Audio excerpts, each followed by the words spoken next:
Hare Krishna. Welcome to special association on folk life on Thursday. You've been waiting for this whole week. Today, on this Thursday on folk life, going to discuss about Pitra Paksha. What is Pitra Paksha?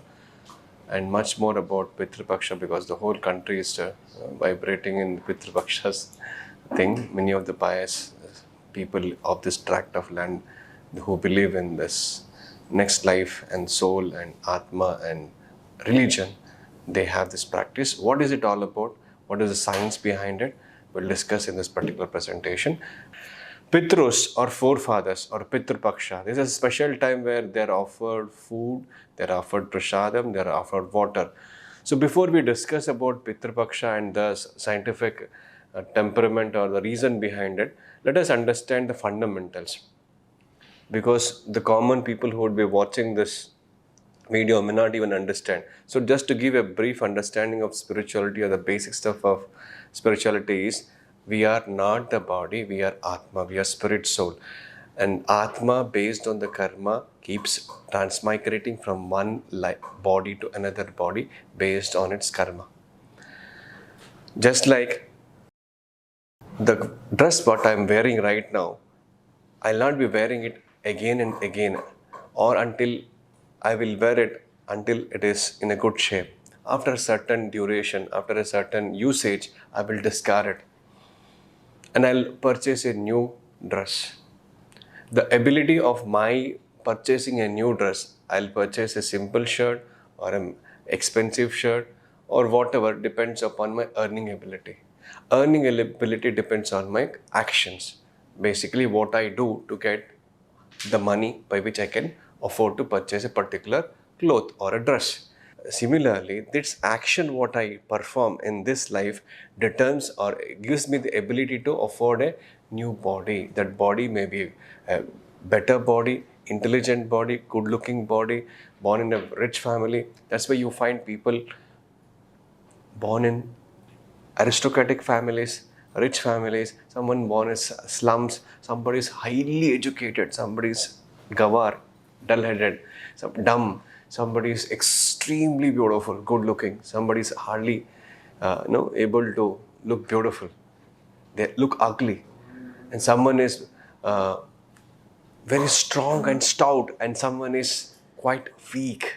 How, on what basis? It's based on one's karma. This is the foundation of spirituality, that you're not a body, you're spirit soul. Krishna also in the Gita, he says, as an embodied soul continually passes from childhood to youth to old age, similarly soul at death passes from one body to another body. A sober person is not bewildered by such a change.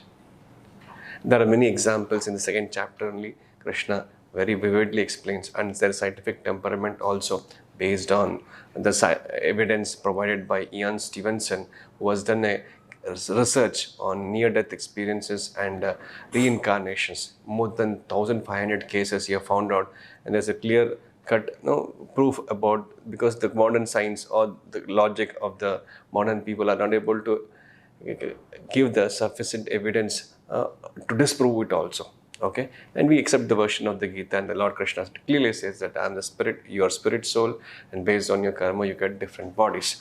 Now, based on which karma do you get different bodies? Krishna also says, Urdhva gachanti sattvata, madhya tishtanti rajasa, adho gachanti tamasaha. Those who perform pious activities will go to heavenly abodes.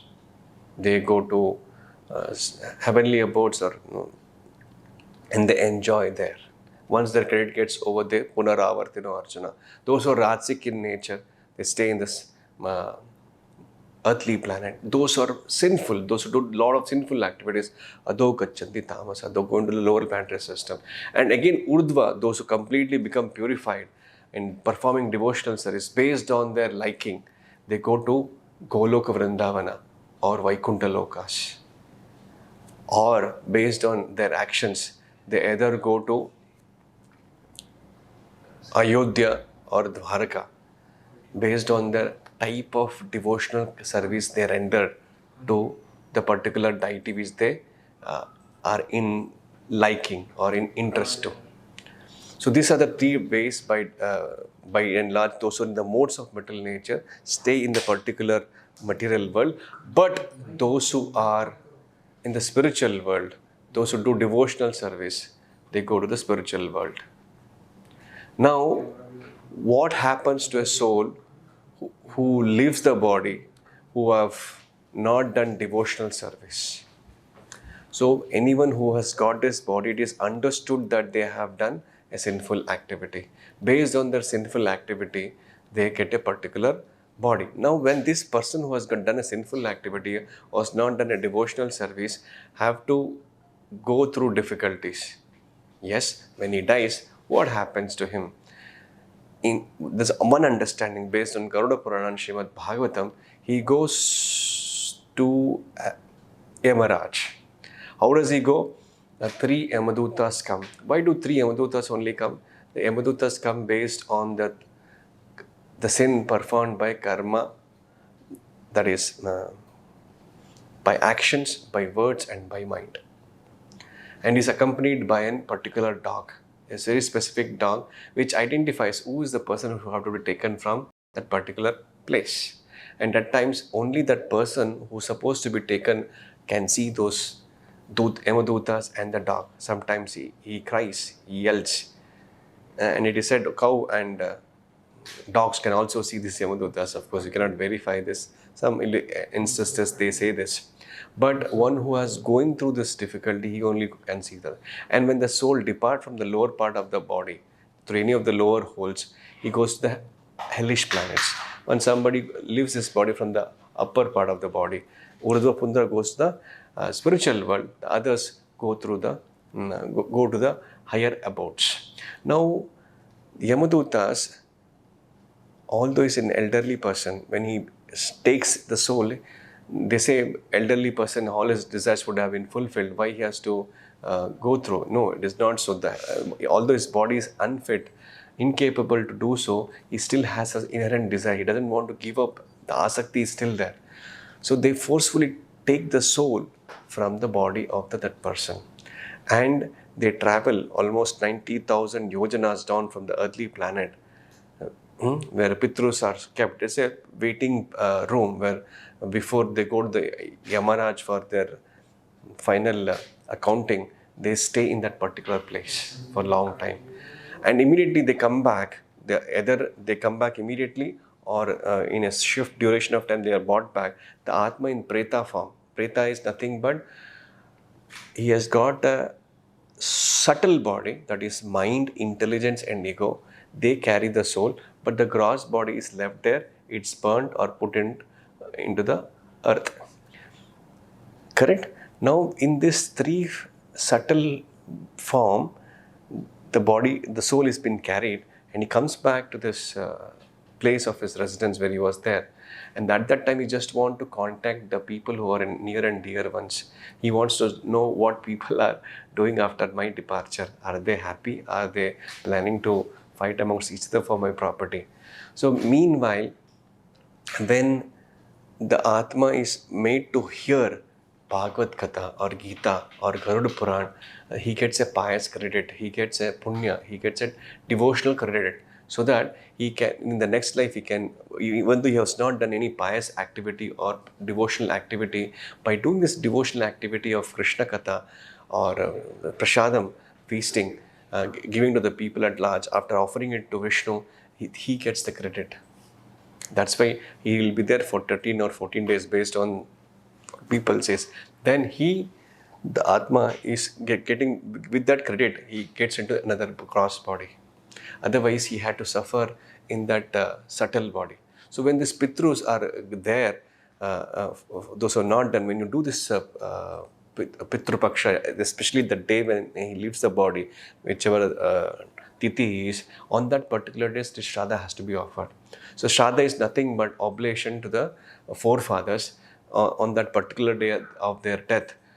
When you offer this Pinda Daan, that is nothing but Prasadam to Vishnu, the departed soul gets immense credit. They will be very happy. On one fine day, just like Pitrus, when you're there at home,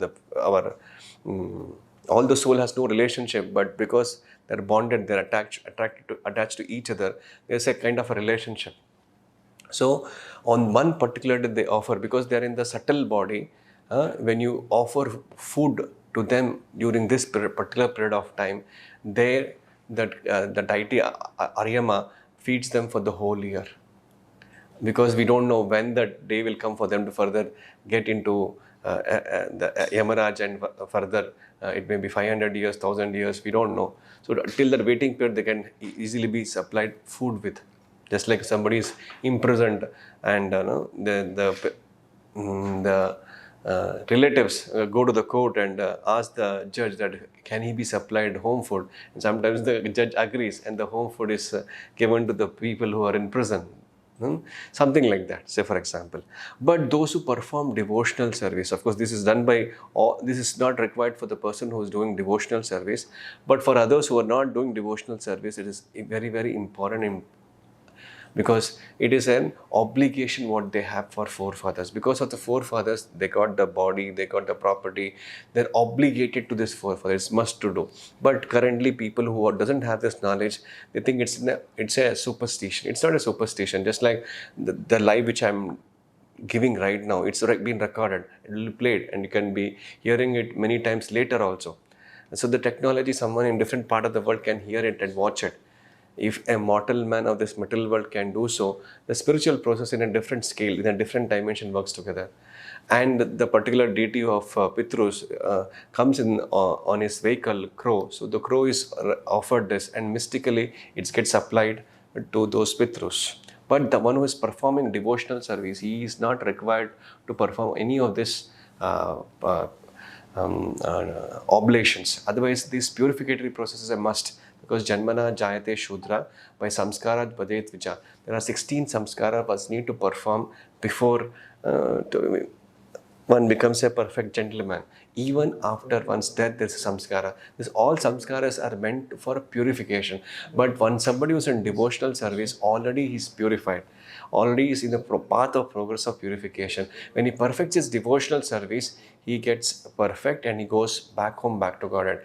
And because he performs his devotional service, not only him, but his ancestors, his relatives also get the benefit of this devotional service. That's what, but this Pitra Paksha ceremony or Shradha ceremony is done by a lot of great personalities in the history. Even Chaitanya Mahaprabhu did it for his father in Bodh Gaya, and even Parikshit Maharaj did, great sages did, great Raja Rishis performed. Even Advaita Acharya, when he performed, he called the great devotee Namacharya Srila Haridas Thakur. So when you feed a greatest Vaishnava, automatically everyone gets pleased, because you are offered prasadam, bhoga to the Lord, and feed to the Vaishnava. Even Balram also performed like that. Even Lord Ramachandra for Dashath Maharaj in Chitrakoot he performed. So it is imperative to perform, but someone is in devotional service, there is no necessity. Just like Prahlad Maharaj. Even to Prahlad Maharaj also, Lord Narasimha instructed to perform Shradha ceremony. Although he is liberated just by my touch, as a matter of duty, you can perform. So it's an etiquette, it's a parampara to do so. But in Kali Yuga, by and large, all this purificatory processes, samskaras are no more existing. We do it as a matter of duty. But someone who's doing it, nothing wrong in it, it's excellent. You can do so by chanting the Hare Krishna Mahamantra, offering bhoga to Lord Vishnu, distribute the prasadam to the Vaishnavas, give charity to the Brahmanas who are engaged in practical devotional service to Krishna or Vishnu, give charity to those Vaishnavas who are responsible for spreading the message of the Lord, and also by and then taking care of the cows. These are the things which will help us. And if someone contributes as Lakshmi in the name of the departed forefather or mother or sister or brother, they gets multiple benefit. Anyone who takes up devotional service or engages in devotional service on their behalf, not only they get benefit million times, the one who performs on behalf of them, because it is connected with Vishnu, the entire family gets benefited. The beauty of devotional service is like that. Not only the performer, but anyone who is connected with them also gets benefited. That's what when Prahlad Maharaj, finally when he asked Narasimha, saying that, anyways, he was my father, you killed him wonderfully, he is liberated just by your touch. But still, he was my father. Please, what will happen to him? Out of anxiety, out of love, whatever you call, he asked this question. So the Narasimhadev said, not only your father's father, his father, up to 21 generations, 2 and 4 liberated just because such a great devotee has been born in such a Asuric family, although in Asuric family. And in the future, Allah personally can anyone in the future from your family. So Krishna promises that. Narasimhadev promised that. Similarly, in one place, Swami Prabhupada tells 100 generation will get liberated if somebody becomes a devotee in the family. And in another place, Prabhupada said, anyone who comes in touch with such devotee, he gets liberated. So devotional service to Krishna is so powerful, so potent. There is nothing else required to be performed. There's a verse in Srimad Bhagavatam which translates, one has to be obligated to our forefathers, our parents, our sages, animals, nature. We're obligated to so many things. But somebody is surrendered to Mukunda, Vishnu, Krishna, automatically is freed from all debts. That's what Krishna says in the Gita, Sarva Dharman Parityajya Mamekam Sharanam Raja Aham Tva Sarva Papebhyo Moksheshyami Masucha. If someone surrenders to Krishna by giving up all so-called religion or actual religion also in that sense, what Krishna says in the Gita, and completely surrenders to him, then what happens? Aham tvama sarva papebhyo mokshashyami. I'll deliver you from all sinful reactions. Do not fear. And Krishna is assuring, and that is possibly made easily in this particular age by simply chanting the Hare Krishna Mahamantra. If anyone chants Hare Krishna, Krishna Krishna, Hare Hare, Hare Rama, Rama Rama, Hare Hare, he gets immensely benefited. The Pitrus, when they get to know that someone in their family has become a devotee of Krishna, has following a bona fide spiritual master, coming from a bona fide parampara, they get so excited, so thrilled, they party there so that they get a gross body and they further their devotional life. They will be so, because they have realized the difficulty there. Just like someone, like your father and mother is not fed for a day, how much bad they will feel. Imagine for a whole year, because they are in a subtle body. Unfortunately, they get a ghostly body or a subtle body where they don't get the gross body. So they have to suffer in the Pitrulokas or in other species. But by becoming a devotee, by offering prasadam for yourself and for the gone atmas, you get the immense benefit for their spiritual emancipation, even for mental emancipation. Even if they have mental desires, they further continue their struggle. But those who are intelligent will pursue devotional service in such a way that not only them, but all their forefathers on the future generation also will tread their path and become great devotees. That's why everyone hankers for putra. That's why they get married, so that they can have a son, and son can offer Pinda Dana not only to the father but also to ancestors. But the putra means pu nama iti naraka iti trayate putra, one who can liberate or make the ancestors to cross over the hell called pu is called putra. That's why they hanker for it. But in another place in Srimad Bhagavatam, in the purport of Srimad Bhagavatam 9th canto, Prabhupada writes, Mutra and Putra comes from the same point. When we become a devotee of Krishna or Narayana, we become Putra. That is real Putra. So that we can not only liberate our father and mother, but also ancestors. So in other words, Pitra Paksha, someone is performing, please continue to do so. Nothing wrong in it. The purpose and the understanding is this, is to please Vishnu and offer that oblation, Pinda Dana or that prasadam to the ancestors through a process, a scientific process, which cannot be made understood the modern people. They call it a superstition, which they cannot understand. It's a different dimension, it's a spiritual dimension. Unless they understand Atma, Paramatma, Bhagavan, ABCDs of spiritual life, how can they understand this transcendental process? But even they don't understand, if somebody can simply chant Hare Krishna Mahamantra, as time passes in Kali Yuga, all this process become very impractical and difficult for people in general to perform.